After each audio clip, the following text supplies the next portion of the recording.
The goals, the drama, the wins, most importantly, for Kieran McKenna's Ipswich Town continue to flow as the international break nears.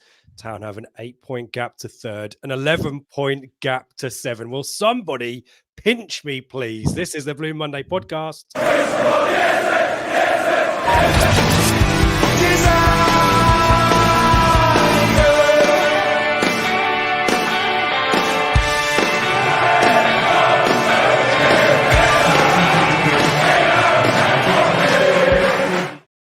Hello and welcome to the Blue Monday podcast discussing the town up or down since 2015. I'm Richard Woodard and this is the Flagship Show brought to you in partnership with our friends at Innovation Labs. We're available every Sunday live on YouTube or afterwards on demand on podcast. We see a lot of people in the chat. We will get to you shortly, but we have to say hello to Craig Fimbo. He's got a lovely bit of October tan about him, hasn't he?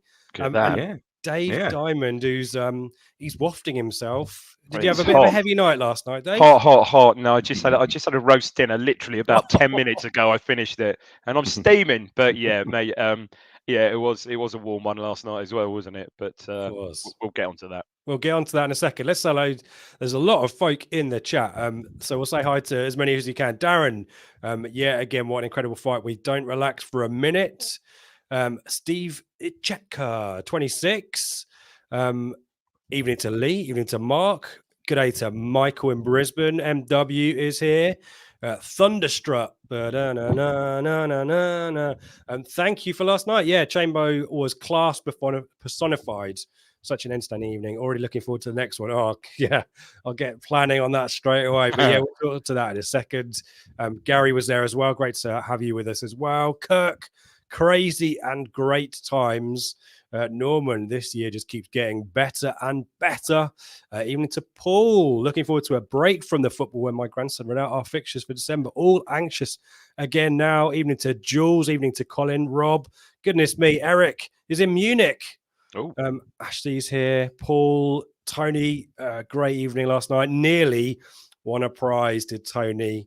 Chef Kikuchi let him down. Well, we said that before. Veronica, great to have you with us. Romeo as well. Rob, don't fall in love with a lone player, they say. But that goal, that tackle yesterday, I'm loving Brandon Williams. Currently, I think you and everyone else, Rob, Justin, Chris, Nick, so many of you out there, thank you so much. We will keep putting names up on the screen. But firstly, let's say hello to Craig. How are you, Craig?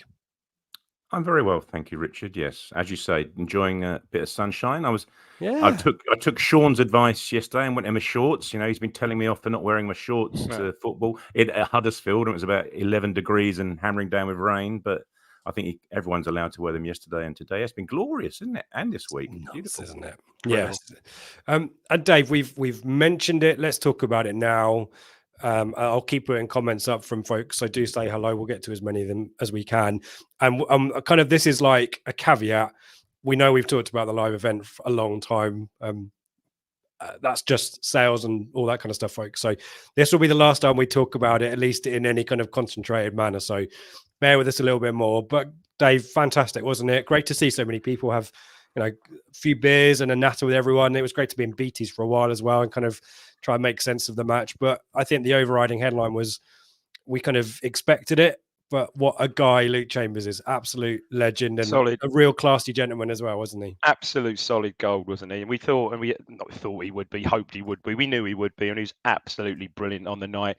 I saw someone on our pod chat, Telegram group today, I think might have been even one of you guys saying, how could you top that? And you've got to say, how could you top that? He was absolutely brilliant. So professional, funny guy, told some brilliant stories, really great insight. You really got an insight from within the club. And, obviously when doing his playing time and even his insights now and opinion now on how things are going now, absolutely superb guest. And, look, it helps. I mean, we've always said the last two, and we were dreading it when they got back to 1-1, weren't we, yesterday? No, the curse of the live strikes again, 1-1. But, I mean, it was just, the whole evening was just brilliant. Coming off the back with another great win, another superbly entertaining game as well. I think everyone just had a brilliant time, superbly well organised. I think club did us proud last night, really. Yeah, worth saying thanks to ITFC. these things don't just happen.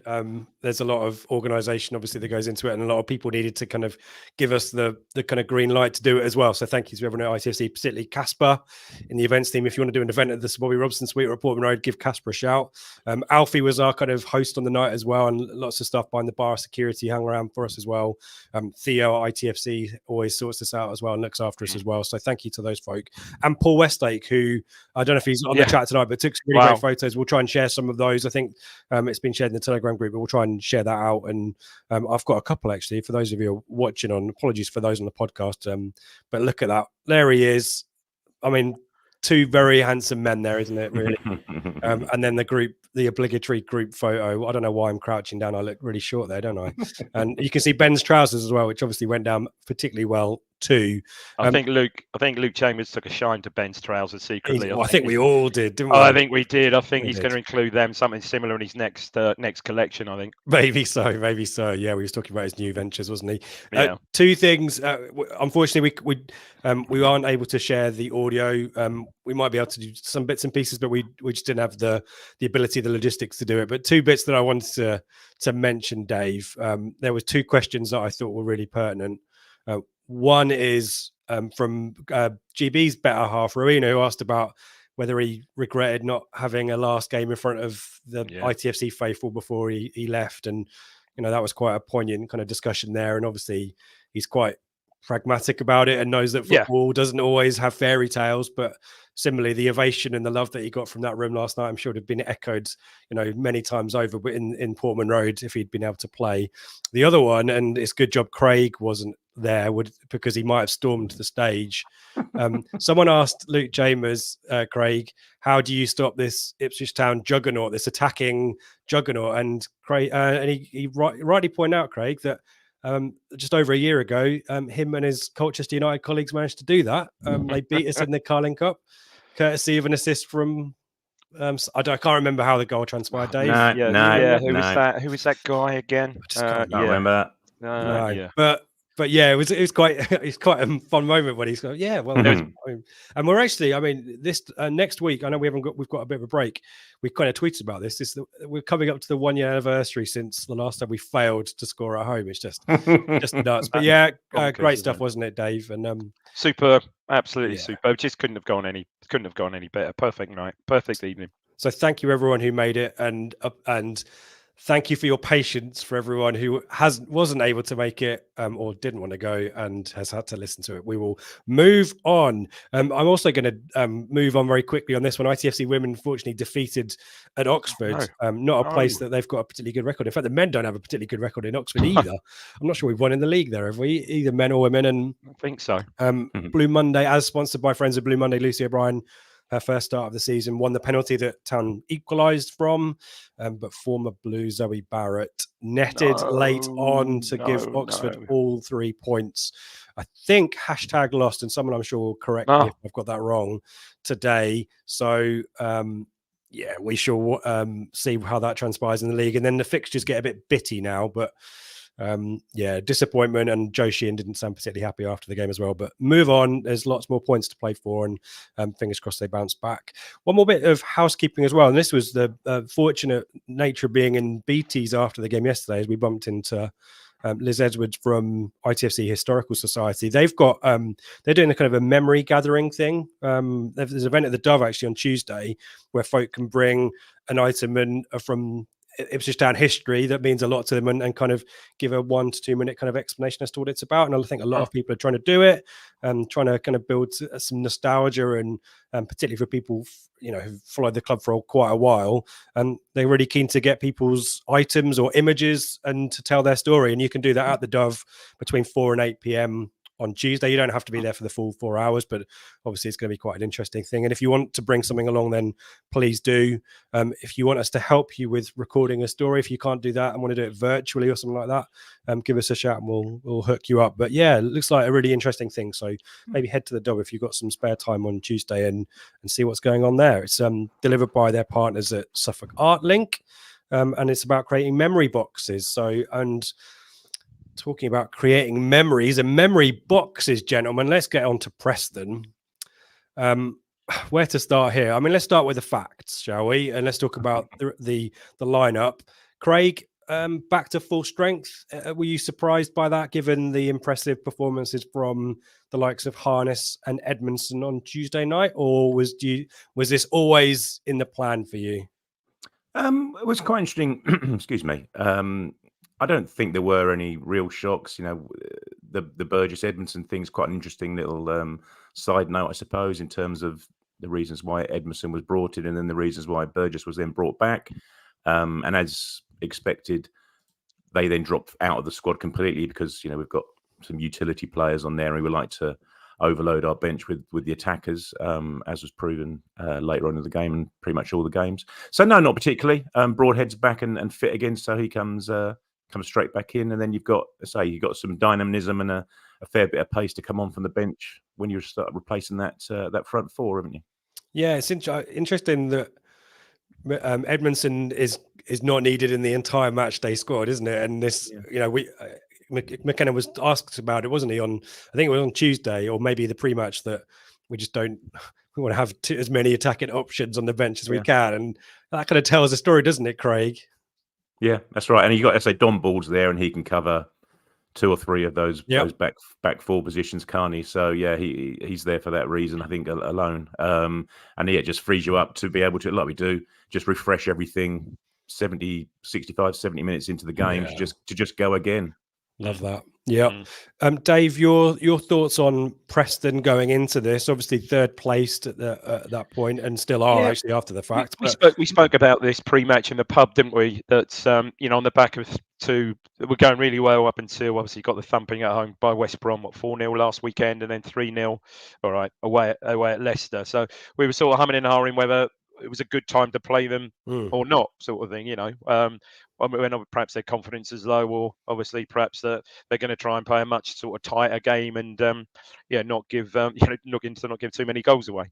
As far as the Town team, I mean, that would be our first choice. Arguably, well, not arguably, is our first choice 11 at the moment, isn't it? Really. So yeah, having seen Broadhead and as Craig said, Burgess rested on Tuesday, no great surprise really.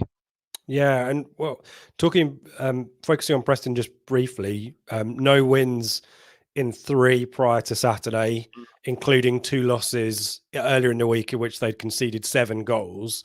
They'd also had, the minority of the possession as well, and clearly set up. I think we talked about Leicester on the pre-match show, and it was, very narrow and very compact lineup, very deep. And it was nearly working. And then as soon as Leicester scored, it kind of felt like game over.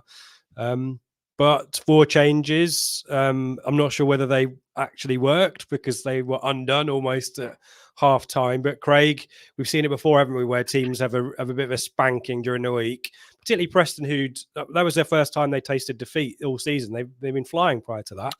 And maybe a bit of a surprise. But nevertheless, a team that is to be respected, but also probably doesn't want to get a spanking again, whether they like it or not. At Portman Road, it might happen anyway, but that does play in the mind for Ryan Lowe, doesn't it? Yeah, but I didn't think that they were particularly defensive. From the outset, they certainly didn't like sit back and just set the stall out to defend for the match. They were relatively lively. I didn't think they were particularly long ball either. I know, listening to you guys on the pre-match show, their stats up to this point in time were a little bit more, probably said that they're a bit more direct than I thought they were. I thought they played some half decent stuff, and I don't think that it didn't look like how it transpired. It looked like they set up against Leicester, though they were setting up the same way against us. It looked like certainly more of a mix between defence and attack from their perspective. I think they refreshed a bit like we do during the match. They refreshed a lot of their midfield and strikers, hadn't they, from the Leicester match? Yeah, Alan Brand missed out due to illness, and he came back, and he's their stalwart, the captain. Ledson came in, and Will Keane returned to the side as well. Before the game, there's all these kind of omens. We've talked about the Blue Monday Live hoodoo. Preston wore a 3rd kit, which they didn't need to wear, by the way. I don't know why when we play Preston, we wear away kits. Both of us do at home and away. It's just bizarre. But they have a 2nd kit that's red shirts and shorts. but it felt like they were trolling us by picking a third kit that's yellow. They flipped us round from the kickoff as well. Yeah, which, they did. Yeah. To be fair, teams did that last season as well, and it didn't work. It didn't. I think it worked once, maybe for Fleetwood, if I recall. I was trying to remember that actually, because when it happened, I was chatting to Oscar next to me saying two teams did this last year, one after the other, and we were like 2 or 3-0 up at half time in both of those from memory, we certainly, it hadn't affected us whatsoever attacking the North Stand in the first half on either. I think you're right. I think Fleetwood's winning goal equaliser went up the North Stand end, didn't it? Definitely. I think that inspired a few teams to try. I think I might be right. Shrewsbury did it. I think 2 or 3 teams tried to do it, and then at that point we were just that juggernaut that I keep talking about. That attacking juggernaut didn't matter, and plus Ben's mate Hugh was presenting the EFL highlights from Portman Road as well, and you kind of just felt that there's enough stuff going wrong there. But Craig, I mean, the start, it wasn't a particularly frenetic start. It was generally Town were on top, maybe lacking clear-cut chances, and kind of seemingly out of nowhere, where do we take the lead? And it's a lovely goal. Oh, it is great. But before this, in the first quarter, I said Davis had 3 or 4 opportunities in open play to get the ball across, and he hadn't managed to pick out any of our players up to that point. I think both teams are sort of just feeling their way into the game. There are a lot of misplaced passes on both sides, unenforced errors and stuff. But what we did have was Morsey, as ever, just driving us forward and through the middle of the pitch. He's just getting bizarrely just getting better and better each game. That fella. Yeah. So we had the corner on our left hand side. Davis. It's obviously a work corner because Chaplin starts the farthest back of all of our players. He's beyond the far post when the corner's being taken, being mounted by Brown, actually, as we were talking about earlier. And what he does very well is he runs around the back of Wolfenden and another, I can't think who it is, who sort of acted as a shield for him. Brown has to come the goal side of those. And I say Davis has picked him out on one bounce. It gets to Chaplin, who just hits it so cleanly. If you see someone hit a ball cleaner than that this season, you've done well. And it was a side foot as well, but it's just the technique and the pace on the ball, and he just met it at the perfect point for all of that power in the corner to be transferred into his shot. And that little bit of curl on it as well, just to start it, maybe just on the post, and it just from behind the goal, the North Stand, upper where the camera's situated, you can just see the run perfectly, the connection perfectly, and that slight arc on the ball to just take it into the net before anyone can see what's happened. The ball's in the net, and it's just such a great goal. And afterwards, the celebrations, McKenna and Grant were going mental on the touchline because of it, because it's obviously something that they've been working on. They were pointing up at the analysts up in the stand. They really enjoyed that one. Yeah, and quite rightly, and a real settler as well, because we kind of debated again on pre-match if the game's going to be marginal or tight. That first goal is going to be huge, and it forces Preston to come out a little bit. We talk about that in a second, but yeah, Dave, do you want to talk any more about the strike? I mean, Romeo talking about here the ability to find the space is sublime. I mean, I'll put my hands up. I thought Davis, he's hit a crap corner. What's he done here? He's not even clear the first man, but obviously, what do I know? And we do it from free kicks, don't we? Free kicks in from the touchline. I think he actually might have even tried one the other. No, most games you see it. Certainly home games, and I think he may have tried one the other night, and Chaplin just didn't hit it clean. He scuffed it. But I was saying last night, I think that's the first time we've scored like one like that from a corner. Then someone said, well, what about from the other side, first game of last season, the Evans goal, when Burns plays him and he sort of sweeps it in. But it's so well rehearsed. And you see Lowe is obviously moaning about it afterwards, because again, talk about our analysts. Well, they've been analysing that all week, and it's so clever. Chaplin almost hides behind Wolfenden. It's quite clever. He sort of creeps in, doesn't he? And as you say, Wolfenden's a shield, so Brown has to go the other side of Wolfenden. And it's everything about the goal. The pace on the cross is right, isn't it? He doesn't, he drives it across, and it's just, as Craig said, the timing of the finish is sublime, isn't it? But so was his goal the other night, really. Just almost, it's Chaplin, isn't it? You expect it almost. But it's a brilliant finish, yeah. And the confidence being shown by this team on a regular basis was kind of exemplified by Nathan Broadhead trying a shot from 45 yards out when Woodman was kind of went walkabouts a little bit, and it nearly comes off as well. Jim Magilton against Man United vibes, anyone? There you go. Yeah, crikey, if that drops in, my goodness me. Yeah, no, it was. We were playing some good. So I don't think first half. We'll get on the rest of the first half. I don't think first half we ever quite reached the heights that we did at Hull first half the other Not evening. from a possession kind of. No, and they were words gritty, dogged sort of thing. They you know, they were, and as we said, almost out of nowhere. They're almost. Oh, what happened there? They're back in it. Yeah, do you want to talk to this, Dave? Because as great as the first goal is, the defending is not so great for their equaliser. And this is the kind of championship summed up for me. We've seen it against Cardiff, against Blackburn, against Leeds. You can't afford to have a split second of where's it got? You know, you have to be aggressive when you're defending. And Burgess, if we're being a bit critical, he just gets lost, doesn't he? Well, him and Davis sort of kind of think, looking at it again, sort of the ball drops, and when he tries to anticipate it or not, I don't know. But him and Davis seem to get in each other's way, and Burgess is that then sort of gets turned, and he's basically facing away from the ball, and I suppose Davis does a half decent job. I think he gets a foot in. I think it's Osmatic, the big striker. He's sort of bearing down on goal. I think Davis does what Davis should be doing, sort of sweeping behind there. And unfortunately, he gets a little block on it and just deflects it to Frokshaw, whatever his face is. Jensen, is it? Forkjar Jensen. Forkjar Jensen. Who let's skip over that pronunciation. Who just absolutely, he just pretty much open goal, and it just sort of bundles it in, really. And it was one of those, I just didn't see that coming at all, really. No, well, and talking of not seeing things coming, 35 minutes, Brandon Williams turns into peak Maurizio Tirico. Dave, do you want to talk us through this one? This is crazy, isn't it? I mean, again, he nips in front. It's Brady, isn't it? He nips in front of Brady, who then Norwich, we should say. Yeah, ex-Norwich, we should say. Who then is Burns clever there? I've seen discussions on the Telegram group today about this. Is Burns quite clever there? Does he sort of almost check Brady, almost forcing Brady to sort of go through him and stuff?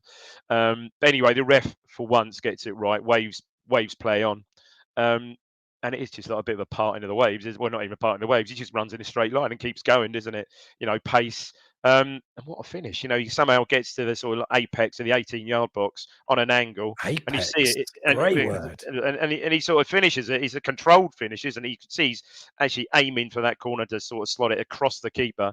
He's absolutely perfect in it, far post. And Woodman's got no chance.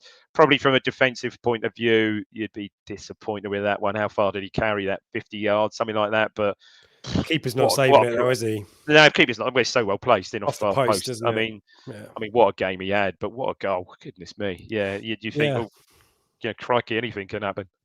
Rodney asks, Brandon Williams solo goal, the best individual one since KVY's Beauty, which I would guess is 2-3 years ago, isn't it? Tranmere was more than that. Similar line. It was a home game, wasn't it? Tranmere, was it? Possibly. Let us know in the chat if you've got any better suggestions there. I mean, in terms of a run, definitely. I mean, I immediately said Tirico. I thought, he was reminiscent of a cheetah on the plains of the Serengeti, wasn't he? I've posted that on my Twitter at Ipswich if you want to remind yourself of that one. Obviously, Tirico's off the bar, Brandon Williams off the post, but Brandon Williams is kind of it's weird because you kind of feel a little bit sorry for Harry Clark. He's obviously had a bit of a mixed start to the season, injury a factor in that we know. But Craig, it's going to be really difficult for Clark to get back in the team, isn't it, at the moment? Yeah, crikey, yeah. He picked up 75 yards away from the goal. You can, if you count the number of strips on the pitch, it's 12 and a half strips away from the goal. So we won't even mention the tackle in a second. We will. I know we will. I want to come back to that. He could become a cult hero, that boy. I'll tell you. Yeah. Or he could be sent off in the first 5 minutes. I think someone said on our group, no disrespect to Brandon Williams, but what they like about him, he's ever so slightly unhinged. yeah. Well, and Clark has got that devilment about him as well, but Brandon Williams is like a little bit level up. I mean, a few people agreeing in the chat that Burns did a bit of a blocking job on Brady. I think they both knew what they were doing, didn't they? I think Burns knew what he was doing in terms of getting across in front of him, and Brady knew what he's doing in terms of stopping him getting across in front of him. I think pretty much one or the saucepan, other. Burns for sure doesn't worry about getting out his way. I think that's kind of how I would describe it. It doesn't excuse the elbow to the head, which I thought I saw. But and as Colin has rightly said, Brandon Williams now has his own chant, and obviously it's about how he hates Norwich. So cult hero status assured, which he does. I think we can rest assured he does. Yeah, well, that's a strange one. And that's the sort of thing he keeps up this form and the momentum keeps going that way. It's the sort of thing that it'd get left out for the Norwich game, sort of. But then Clark, I think, hates Norwich almost as much. So yeah, it's not a lot to choose. I was thinking, who's the one who's going to plant the Ipswich flag in the centre spot at Carrow Road when we beat them next year? Pete Girls kind of mentions Connor Wickham's goal against Sheffield United. But I've posted that one as well at Ipswich. If you would have a look at it, the defending by Sheffield United is pretty. I used the word flimsy earlier. They do kind of fall out of his way. It's kind of he doesn't have to work too hard, but he does carry the ball quite far. So it's a good shout there. And then the lead is increased to 2 to 3-1. And it's just, do you want to talk about this Osmajic chance? Because he, left foot, wasn't it? In terms of, we kind of never, unlike Hull, I think they had one moment where Edmondson and Hladky kind of had a little bit of a miscommunication. We kind of really held Hull at arm's length, but Craig Preston did have moments. And I mean, that shot is really fiercely struck, isn't it? It just needs to go the other side of the post. That's right. Well, you're not going to get too many complete performances like we had against Hull, are you? Crikey, that was just from front to back, pretty much perfect to my eyes. But yeah, it was another one which just sort of ended up being bumbling around our box, didn't it? And no one really took control of it or took control of the situation to clear it. Yet it falls on his left foot, and thankfully he drags it wide when he pretty much had the entire goal to aim at. And as you say, Rich, it was only just as we're entering injury time, wasn't it, that we managed to score our first. Yeah. Do you want to talk to that as well? Because it's a second face from a set piece again. We talked about the importance of set pieces for this team, but it's just smart by Burgess, by Hurst, and of course the person you'd expect to be getting on the end of it. We've kind of skipped over. Hurst has this moment half an hour. Drops the shoulder twice, doesn't he, and hits it at the keeper, which really frustrated me because he'd done all the hard work, hadn't he, Dave? And looking at it back, I think he tries to give the keeper the eye, and I think he does. I think he does the keeper, but it's just a trailing foot, isn't it? Yeah, he should score, but he's done, as you say, he's done the hard work, absolutely brilliantly. Worked the ball on his left foot, 6-7 yards out. Fair play to the keeper. He just gets a foot. Woodman's decent, isn't he?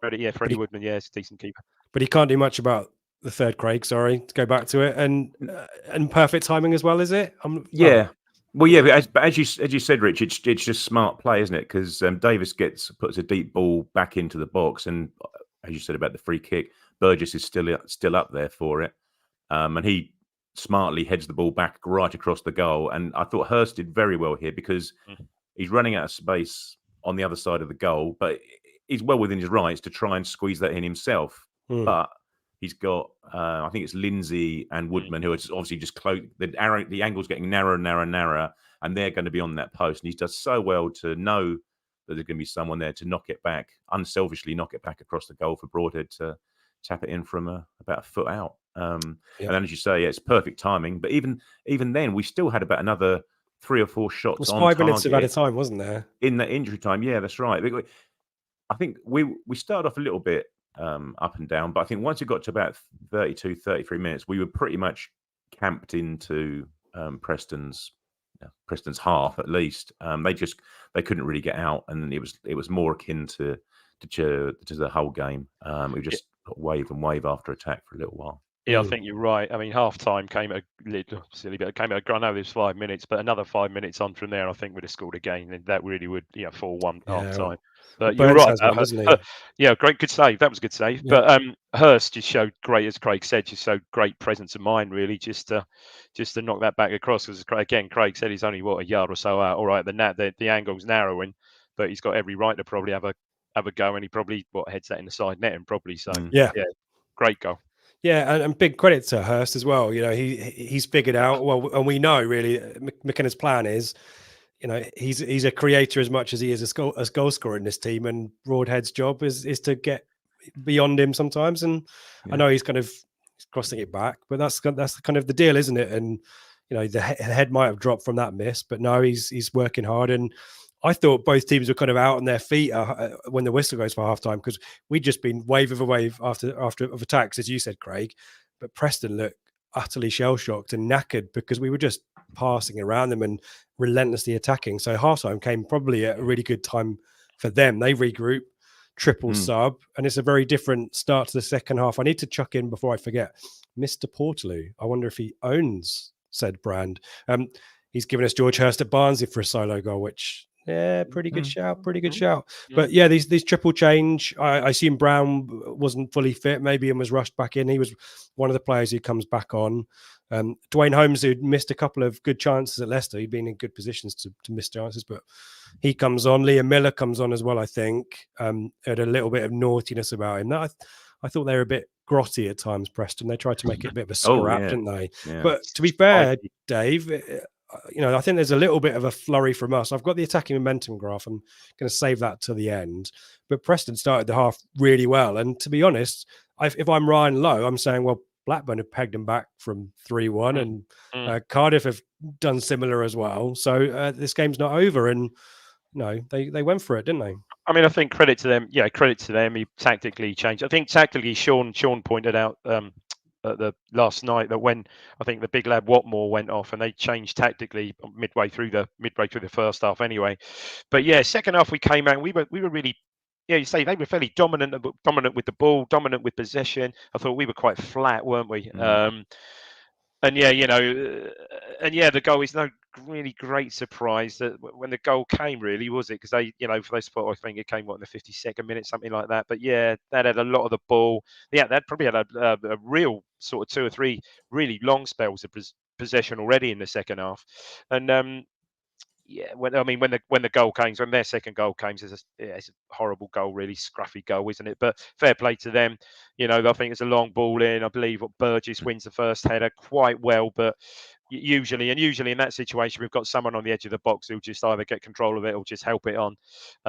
Went to one of their players who just, decent ball, right, just kept it live, back in the mixer, as they say, and then it was scruffy, wasn't it? We just, again, no one really gets a foot on it. I think Keane actually makes quite a good first touch and lays it to, is it Whiteman, is it?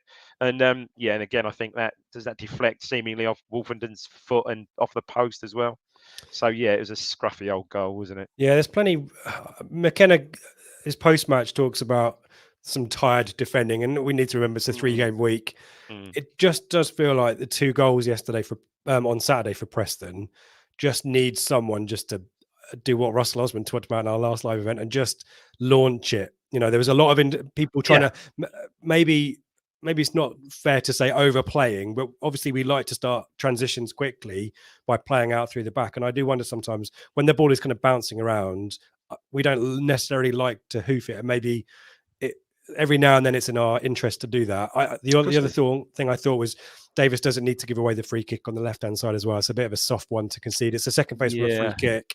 So there's lots of avoidable situations then. I'm sure McKenna and the team will analyse it and figure that out. But as you say, Dave, it's come at a good time with plenty of the game to go for them to get back into it. Yeah, you quite rightly said, it happened against Blackburn and we were flat. But having said that, you expect more from, again, even after the goal, again, they had more fairly long spells of possession, but surprisingly, never really got the ball in the box again or threatened us, really. I can't remember them particularly having any great chances until and then when we need a lift, 65 minutes, he makes the substitutions and what I would say, and certainly in that second half tactically, Chaplin wasn't the ball wasn't falling at the Chaplin at all. He's barely had a touch, I think, second half. And yeah, like the other night, when you need to make the subs and you want the subs to come on and make an impact, then he got it spot on again, didn't he? Early now, I think it was 65 minutes. Yeah, 65. You got the Jackson, Harness, and Hutchinson introduced, and then 10 minutes later, Taylor and Ladapo. A couple of guys in the chat. Interesting thoughts here. Romeo maybe being a bit critical, perhaps. Massimo playing like he had one eye on his Wembley day. I mean, he didn't have the best of games, did he? He couldn't keep his feet. He's one of those. He just couldn't seem to keep on his feet. So 2 or 3 times in the first half, he was in quite, positions on the left where he takes up that position, and just slipped. I don't know why. He just slipped over 2 or 3 times. Yeah, he wasn't. Yeah, you're right. He wasn't at his best yesterday. And I thought there's a few. Sorry, Rich. There's a few people in the chat saying he looked leggy, and I thought the same. I thought he looked quite leggy, certainly in the second half. But then I thought that about Davis at Huddersfield, and he then spent the entire game against Hull sprinting up and down the left wing. So he seemed to recover okay. But yeah, I think that may have contributed to our first half hour of the second half, because I don't think we really got going till probably around about the time that he was replaced by Taylor, really to get a proper foothold in the game again. Yeah, well, and the international break has come at maybe a good time for us as well to regroup and get some minutes back. Although, as we say, Luongo might be playing against England next week, so we should wait and see on that one. But it's only Jude Bellingham he's got to play against. And we did look leggy, you're right, but there's a lot of energy exerted in the first half, and the substitutions do kind of stall Preston's momentum, don't they, Craig, a little bit, and then Taylor Ladapo I introduced, and basically it's all the subs involved in the move, the moment that secures the points. Talk to us about it. Yeah, exactly right. And Ladapo does really, really well here. He sort of gets the ball on the halfway line. He's holding off 2 Whiteman and Bauer on the halfway line. Knocks it back to Harness, who knocks it forward to Taylor, who's on the left wing. Taylor carries it forward, 20, 30 yards. By this time, Hutchison's caught up with him. He can lay it forward to Hutchison. And Hutchison doesn't even need to take a touch. It's just laid into his path. And by this time, Jackson's been belting up the right wing. Hutchison knows he's there, just lays it across. And Jackson's about 12 yards out, level with the penalty spot, and passes it in, which is still quite a good finish, because the keeper's momentum is taking him that way. So you can sort of see where the keeper's going to be diving. It's going to be the same spot that Jackson needs to put it in. And he does finish it well. But you could see, certainly from my vantage point, which is sort of near the tunnel looking along the goal line there, up in the top tier, you could see it all just panning out exactly as it transpired to pan out. We played it absolutely perfectly with the options that we had, with the space that we had. The timing of the pass from Harness to Taylor, from Taylor to Hutchison, from Hutchison to Jackson, it's all absolutely perfect, each one of those stages, to exploit the space and that was appearing at those particular points in time. It just panned out perfectly. It's just a great counter-attacking goal. Yeah. Any worries when it fell to Jackson's feet, Dave? I don't think so. He's great, good finish. He goes cold, doesn't he? Say, easy to snatch at those, and you really, really hit it, and it, goes over the bar or whatever. But no, he goes, and like any good striker, he goes cold, doesn't he, and just picks his spot superbly. One thing about that goal, I think we spoke about this last night, was Hutchinson part of the goal. Honestly, I think a month ago, when perhaps he first breaks in the side, he doesn't pass that. He squares up the fullback and probably has a go. So. Again, I think and maybe he scores. To be fair, to him, you're right. Fair, maybe he scores. But do you know what I mean? Yeah, superb again. The reverse pass, and Craig's so right. Every pass in that move was just perfectly weighted, wasn't it? So didn't even have to take a touch. Just reverse pass, and good finish. And perfect, and exactly what we needed, because Reading Blue, is it? Reading Tractor has said in the chat, the atmosphere had started to get a little bit quiet. There was people trying to do their best to energize, which definitely was the case in the first half. Crowd were great as always, 29,000, which the numbers have continued to be great, but there was definitely a sense of, we're not at it at the moment, and that fourth goal, Dave, is just consolidates, it just solidifies everyone's mood so that we could enjoy the last 10 minutes, because otherwise, and we might have did, been panicky again. Yeah, and again in the last 10 minutes, it could have been another 2 or 3, couldn't it? Great strike again from Taylor. Good save from maybe a bit of a Hollywood save from Woodburn, but I still think you needed to make it. And they were gone at that stage, 4-2. They were done. So it was only a question of whether we could create and score 1 or 2 more. But again, it just rolls on, doesn't it? Yeah, the juggernaut, as you say, just keeps on going. There's a great moment in the second half where Preston had a free kick and tried to dink it, didn't he? I forget who took it, and it just totally fell flat on his Didn't get the memo. So whoever didn't get the memo, you've got to mention Williams' tackle, though. Well, I was going to say, talking people who fell flat on their arse, Craig. I think are we saying it's Liam Miller? Brand, have you ever seen a defender celebrate a sliding tackle that's marginally like red cardy, with so much passion and vigor? It was great. It's like he scored a goal, wasn't it? I love it. Yeah, and that was in that bottom corner just to get the crowd going again, just when they need it, about 87th minute, just to see us through to the final whistle. And yeah, it was cool. VAR might have had a different call on this one, mightn't it? VAR can't get anything right. Yeah, yeah, very much so. He was lucky that he got one of his legs got a touch on the ball, because the other one of his legs certainly didn't get a lot of the ball. And it cleaned out Miller on that touchline. As you say, he gets up, celebrates it, gets the crowd going. There's a bit of afters as well. Sinks him, doesn't it? There's a bit of needle. Very reminiscent of a tackle I remember. So I remember back in the day, Alan Hunter on Malcolm McDonald in the cup final cleans him out after about the first 10 minutes in a very similar fashion. Yeah, what, mate, honestly. Can you imagine? I know we're sort of looking ahead already. We mentioned it earlier. Can you imagine him making the tackle like that on, I don't know, Sarah or Rowe or something like that? No. Yeah. Their referee would be struggling to maybe contain the situation there. Reading Tractor, that tackle brought back memories of Titus on Roy Keane. I'll have to look that one up. Girls, VAR gives a straight red for that one. Yeah, we'll keep that on the down low. We'll come back and do our summings up in a second. Get your questions as well. If you stick a Q at the start, we will read them out and I'll put them to the guys. But we are brought to you in partnership with our good friends at Innovation Labs. Let's hear all about them. Innovation Labs is business hub and co-working space with strategic locations across Suffolk. Our aim is to foster innovation, entrepreneurship, business growth, and the development of an AI centre of excellence in Suffolk. Monthly hot desks are available from just £79. For more info, head to innovationlabsgroup.com or contact info@innovationlabsgroup.com. Innovation Labs, providing support for businesses across Suffolk. Locations in Stowmarket, Ipswich, Sudbury, Woodbridge, with more to follow. Thanks to our friends at Innovation Labs for their support this season. Let me put some bits and pieces up on the screen for you guys. You know I like my stats and the attacking momentum graph. I promised it. I will deliver. Here are the key stats. 55 possession, 2.44 expected goals to 0.3 for Preston, 16 shots, double the number of shots from Preston, 10 on target. Of those 16, only 2 on target for Preston, but they scored them both. Big chances, 3-1 to Ipswich. One of those was missed. I'm trying to remember those. Fouls committed, only 21 in the total. I thought there were more than that. They might marginally more foully than us. 7-0 on corners. I hadn't really clocked that one, but there you go. The attacking momentum, here it is. Apologies for those listening on podcast, but what it illustrates is that for the majority of the game, particularly the first half, Town completely dominant and in the attacking phases.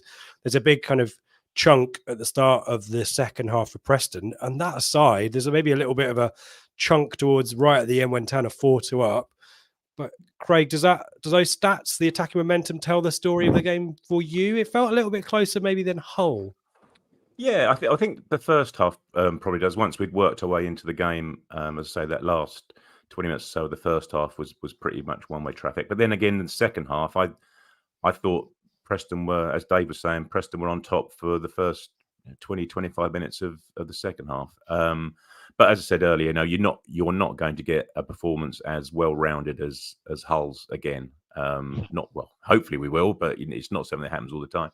I think what it did show is that there's just so much confidence running through the team and the fans now. Not maybe it's not on expectancy, but there were periods of downtime in that game. There were periods where we were slow, we were a little bit sluggish, but we always seemed to find a spark somehow just to get us going again. There's belief within the team, there's belief within the crowd that, well, by virtue of us scoring 2 goals every home game for the past 2 dozen matches.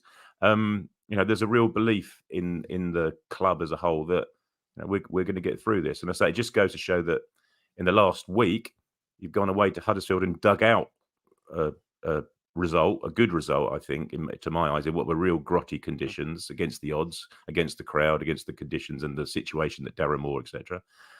You've then put out a polished performance on in midweek against Hull, and then you've had a sort of up and down performance potentially, but then scored yourself 4 goals and got another victory. Yeah, exactly that. They've shown a few different sides of themselves this week, to my eyes. Yep. Dave, let me give you a start from our mate Chris Rand. In 2023, calendar year 2023, of the entire 92, Town now have the most points, the most goals scored per game, and the fewest goals conceded per game. This team, it's the third time I'm going to use the word. I'm going to say it again. It's a juggernaut, isn't it? And the momentum that it's generating now is really compelling. And when you're an opposition team coming to Portman Road, it must be really fearsome. It's similar to teams in League One. You see the team sheet when you're playing us in League One, even when we had Lambert in charge and Cook in charge, and teams may have looked at the team on paper and gone, "Oh man, this is going to be a tough one." More often than not, under those two managers, we would not turn up. But now it's just this run, the greens on the form guide, the wins on the board, the points on the board. No one wants to play us at the moment, do they? No, it's the momentum. Obviously it's the momentum from last season. It's just carried over into this season. And again, they mentioned this before. The first 11 yesterday is still probably our first choice 11. Okay, the Walton Gladkey debate will go on, no doubt. Yeah, it's just carried on completely from last season. And I think I saw another stat earlier on that I think with Man City losing today, we're only something like if I said their average points per game over the last, I don't know, maybe that must be this calendar year, is something like 2.35. We're now got 2.33 or something like that. I mean, it's, like I said before, it is unprecedented, and everybody enjoy it while we can, I think. Yeah, exactly right. Well, and a well-earned rest for a couple of weeks. Rotherham on the telly in a few weeks as well. So regroup, get some breather, and you can be guaranteed that McKenna will be getting into them as well to keep the momentum going and to keep going, because the run is there, isn't it? Let's talk about the rest of the. Go on, Dave. Just another point about the international break is Egypt must have some wonderful midfield players, mustn't they? Yeah. Yeah. I mean, I think very much. I feel for Sammy Moores. Clearly, he wants to be involved. Clearly, he wants to play for his country. But that is brilliant news for us. Yeah. Yeah, indeed. Let's have a look at what the rest of the league got up to. Game on Friday night. Birmingham, maybe a surprise there. West Brom, one of the form teams in the division, kind of low key, snuck up into the playoffs. They were dispatched by Birmingham City. Sounds like they're going to bring in Wayne Rooney, Craig, which is kind of one of those situations where you think, why? But yeah, I guess it's all about the brand, isn't it? Yeah, terrible. But so, what more can Eustace do at the moment? What are they 5th, 6th in the league at the moment? Did I see somewhere that Eustace has perhaps been lined up for the Rangers job? Oh, okay. Really? A little bit of jiggery pokery. I saw that somewhere. I'm not sure. The managerial merry-go-round. Yeah, I'm sure I saw that somewhere. Fair enough. The rest of the league, I'll pick out kind of a few critical ones. Obviously, Leicester beat Stoke. QPR lost to Blackburn. Blackburn had a stinking run, but QPR just so hospitable to a visiting teams.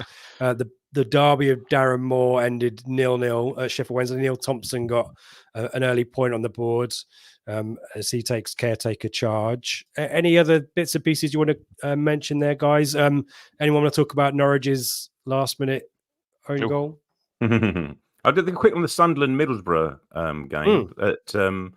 Sunderland sort of fell apart. I don't think Middlesbrough scored their first goal until like the 58th, 59th minute. But Neil was sent off. The second yellow card was for dissent. He'd already been booked for a foul, and then pretty much in the last knockings of the first half, the referee gave a yellow card for dissent, which is fair. We don't know what the guy said, but we can only assume it was quite unusual, isn't it? Yeah, it is. And Mowbray came up afterwards and said, well, there was no need for him to do it. He could have just had a word with him. It was getting towards the end of the first half. Well, not if he's called you a effing what's it? Yeah, it doesn't matter what time of the game it is.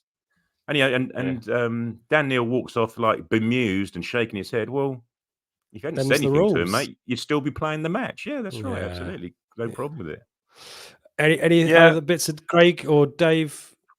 The Birmingham game, there was a ridiculous penalty in that Birmingham game. I only watched the first 10 minutes of that, and West Brom were like all over them. Swift, who I still think is a decent player, scored a nice goal. and you think, crikey, this is going to only go one way. And I didn't even watch it after that. And then I saw Birmingham 1-3-1. I thought, what's going on there? But yeah, their first goal, ridiculously soft penalty where the centre back just slips, and so does the winger as well. Yeah, very, very soft. I don't think anyone else in the ground but the ref saw that one. Yeah, you quite rightly said comedy own goal by Gibson. And Plymouth struggling at home, really struggling at home. Which obviously last year it was an absolute Fort Knox of a way, a home bank as such. But yeah, I think, did I see their 4th defeat at home or something like that? They've lost 4 of the last 6. Yeah. At home. But yeah, it seems like Swansea. So that was Middlesbrough's 4th win on the spin. Swansea against Swansea, I think that's their 4th win on the spin. So, it seems that I think most of us sort of had around the top 6 have had really awful starts. If you see that bunch up between, well, we'll get to it in a minute, between 7th and then the middle of the table, yeah, they're still going to be, I'll say it, there or thereabouts come the end of the season, I think. If you look at you look at the form table, I did a quick look at the 6-game form table, and they are the 2 teams that are below Leicester and Ipswich are Borough and Swansea. Yeah. So they're starting to gain a bit of to click, which for Borough we definitely expected, and Mike Duff's too good a manager to maybe continue his crap run as well. Sheffield Wednesday sacked Munoz during the week. It's the international break now. We know that's a good time to sack your manager. Are you expecting 1 or 2? Any names you want to chuck out there? The sort of going there. Damocles. Someone very, very desperate for a job will be going to Sheffield Wednesday. Oh, I mean, sorry, any other teams in the Championship looking to dispense their manager? Well, Watford's the obvious one, isn't it? If they haven't already, they just gave him a contract extension. Just signed a new contract. Yeah. My goodness me! Despite being 4th from bottom, it's Lambert-esque contract renewal there for Ishmael. Completely missed that. Do we think Gareth Ainsworth, his time is up as much as he's been Alex Neil as well? Yes. I mean, Alex Neil. Yeah, there's one definitely. Yeah. Well, we shall keep our eyes peeled on that. Obviously, as we say, heading into the international break, so our usual drumbeat of shows will not be as frequent until Town return to league action. We will, I think, have a special next week, though, during the week. I can't divulge too much. It's not an interview or anything like that, but we've got quite a fun little segment which we're going to record, and I'm sure that will go down well in the comments as well. So keep a lookout for that. I think the flagship show will be back next Sunday. We'll probably do a bit of review of September or the season so far. So do keep a lookout for that. And as usual, Blue Monday, ITFC.co.uk is your first port of call for everything you need. The links for the podcast feed, the YouTube, social media, Telegram. If you want to rejoin if you want to join in Telegram, the discussion will continue throughout the week as well, despite the lack of match action for Town. And if you're watching on YouTube, please don't forget to give us a thumbs up. Really helps nudge us up the rankings, and subscribe as well. Plenty of stuff coming your way. And if you're listening on to podcast, thank you so much. We appreciate Team Podcast. Do give us a 5-star rating and a review if you like as well. So I think we had a couple of additional ones. So thank you, folks, who took the time to do that. But yeah, let's shall we head to the questions and see what folk have got to say for themselves? Firstly, we need to say thank you to Bits. Thank you for your donation, and to help with what you give to the foundation for last night. Yeah, well, thank you, Bits, for supporting last night as always. It was great to see you, and thank you very much. Has his hair grown back? He's keeping it at a respectable length now. Yeah. So it's since Exeter. He has maintained it. Yes, it's not all back, unfortunately. Well, I think he's made the choice. We all loved it a little bit, didn't we? He's still rocking the bucket. He's still got the bucket hat though. That's still a good looking bloke. Yeah, he's still a lovely looking bloke. Great lad. Definitely. So thank you for coming, Bits, and thank you for your support. You can do likewise as well. There's a super chat button on YouTube, but as we say, the thumbs up is perfect for us as well. Let's go back to the chat and see what we've got in the questions. Michael, do you think after the 2 goals we gave away, the new centre half, Tuan Zabi, might be given a chance instead of Burgess, Craig?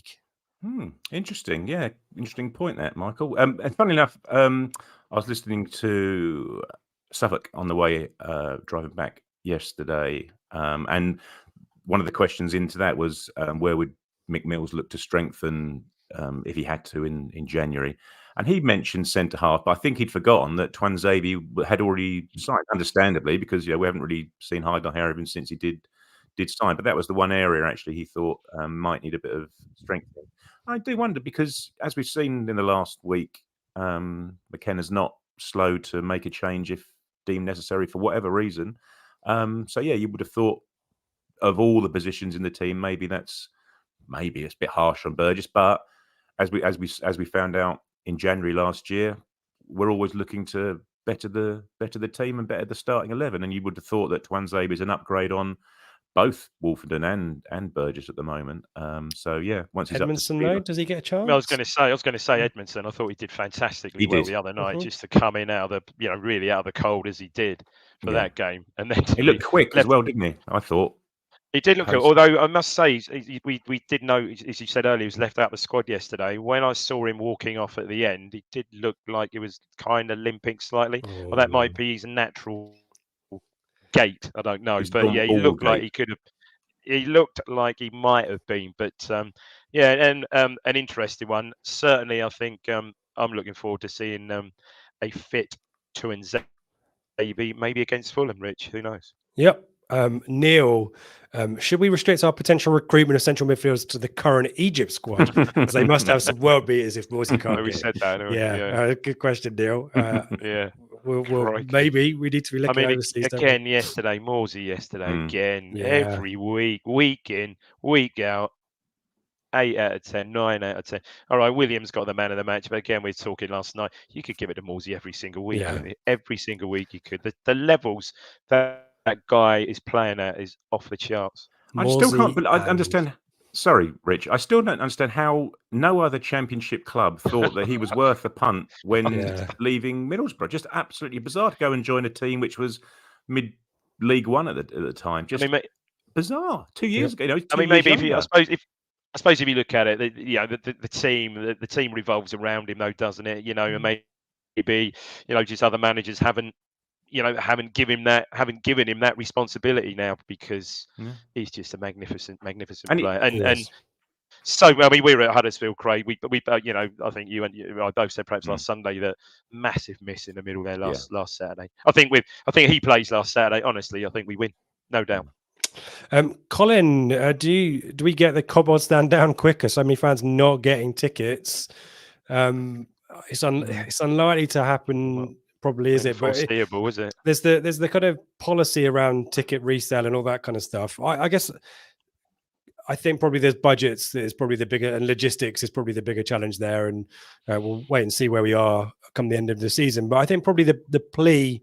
And it's something that I was talking to the guy I sit next to yesterday. Is 2 games in a trot in North Stand Lower. The two seats in front of where I am were vacant, and I guess it's just a reminder to folk that if you're unable to get to the game, and I know people that there's train strikes and A12 is shit. We can say it's 57 minutes in. You can release your tickets back to the club, and I think sometimes you can donate them to the foundation to reallocate to people as well. So please. I know it's a pain in the arse, and I know life gets in the way sometimes, but do remember that there are people, to Colin's point, wanting to get into the ground and watch us. And if your season ticket isn't going to be used, then try and do your best, obviously within the rules, but the club can help you out. If you call the ticket office, they can get a PDF that you can forward on to anyone, or they can donate it to the foundation. So please do that. Dave, I'm not sure how that. Sorry, just a quick. I'm not sure how that they're going to work out the logistics of the Cobbold though, because not only are you going to lose 3,000, 4,000, how many thousand its seats, where the away fans have got to go somewhere for the period of time that it's being built as well. It's going to be what a decision. We'll wait for that email telling you haven't got a season ticket for that season. Oh yeah, good luck. Well, we've just moved Blue Action in there as well. I can vaguely remember the Cobbold stand, what was the Portman stand, being built in the close season of 1971, I think.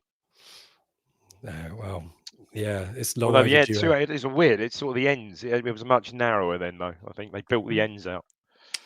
It'd be good to get some big building work. I know we've had some stadium upkeep, but anyway, we're digressing a little bit. Rob, Dave, Rob asks, do you guys think we currently have the best fullback pairing in the Championship with Davis and Williams? We're kind of debating this in the pre-match, I think. I couldn't think of any other fullbacks, so that's the problem there. But I think they're up there, aren't certainly they? I'd say certainly the most dynamic. I mean, if there is a better pair, I haven't seen them yet. I haven't seen us play Leicester yet with Justin. Can't think someone will put me right who's playing left back there, but yeah, I mean, yeah, they're up there, aren't they? Absolutely superb, and I do kind of feel for Harry Clark because he was superb against Southampton, wasn't he?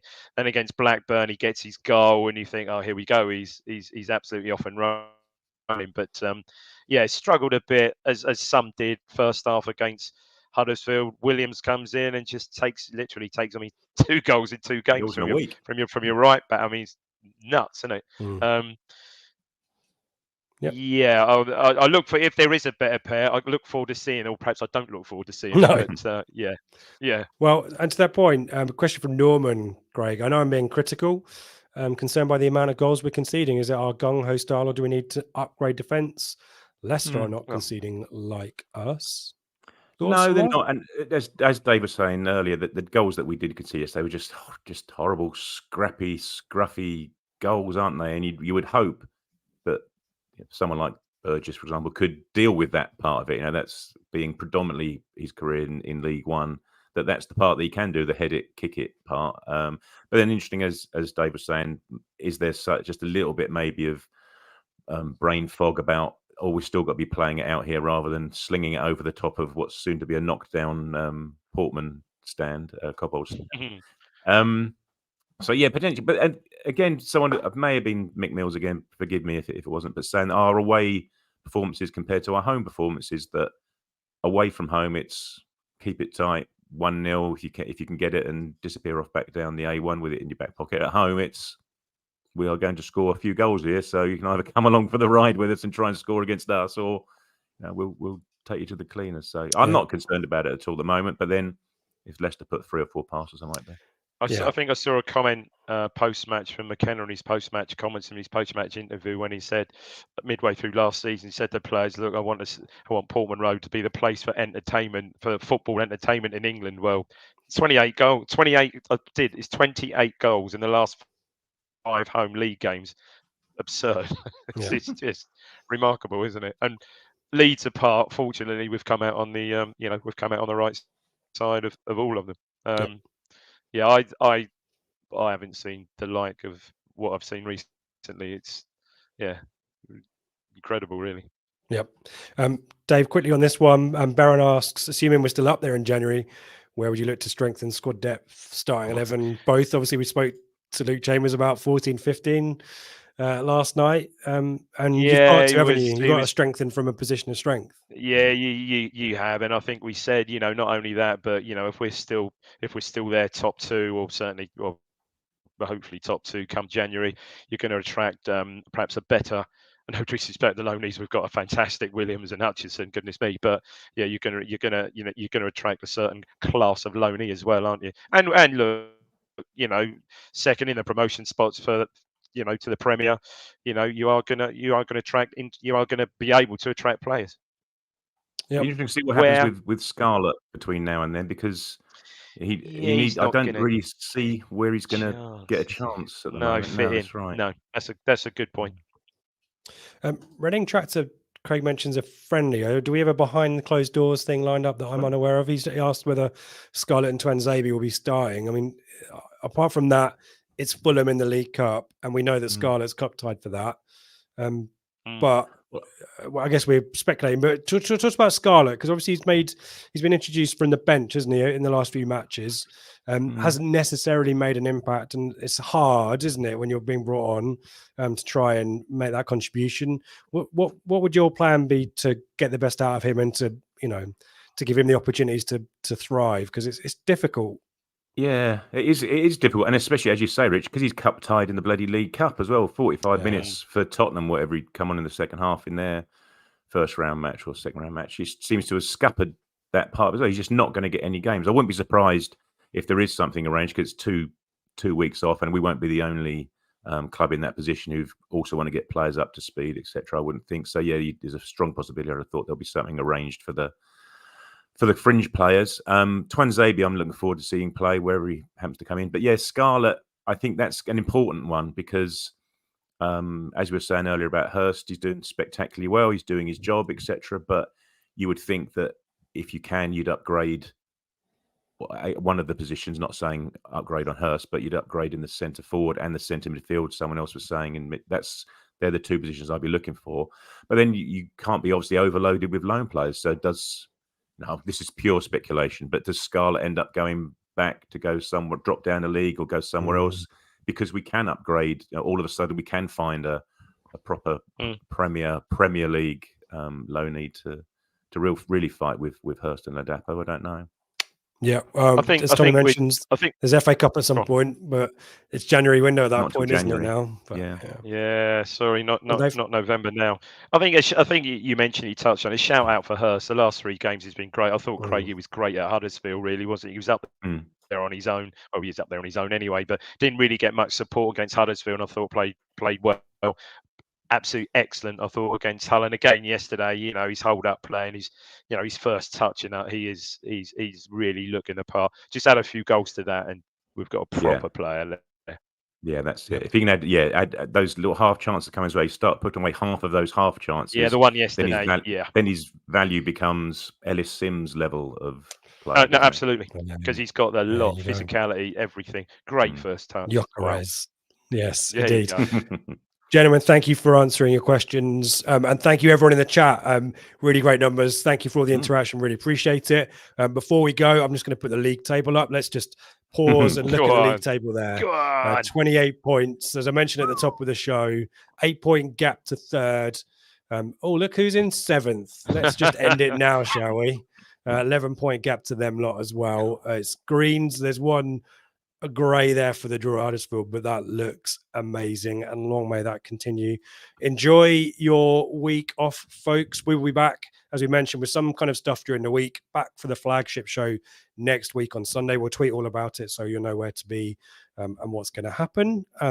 If you want to give us a thumbs up or a 5-star review, please do that. And thank you, everyone, for tuning in. Dave, anything to say before we go? No, not really. No, just a quick shout on our sponsor. It's great to see Peter Bastford there last night from our sponsor, from Innovation Labs, who not that I was jealous or not, but just got back from the Ryder Cup. He was a marshal at the Ryder Cup last week, so he had all sorts of stories to tell. So yeah, great to see Peter there last night. Yeah, here. Craig, just enjoy the break, everyone. Take a chance to take stock and just look at the league table in. Yeah, that's it. Look at the league table. Look at some goals we've scored this year. Use your Town TV subscription for all it's worth over the next couple of weeks, and we'll go again Friday. Yeah. Cheers, Craig. Thank you, Dave. Thank you, everyone in the chat. And also, before we go as well, all the best for a speedy recovery to friend of the pod, Kieran Dyer. Obviously, great news to hear that he's had his surgery as well. So we wish him all the best with a rapid recovery. There's the league table once more. Ipswich Town, 2nd in the league. Let me repeat the stats that Chris Radley shared with us as well, because let's end with a positive, even more positivity. 2023 of the entire 92, Town have had the most points, the most goals scored per game, the fewest goals conceded per game, and once again were victorious on the weekend against Preston. Thank you, everyone, for watching. Have a great week.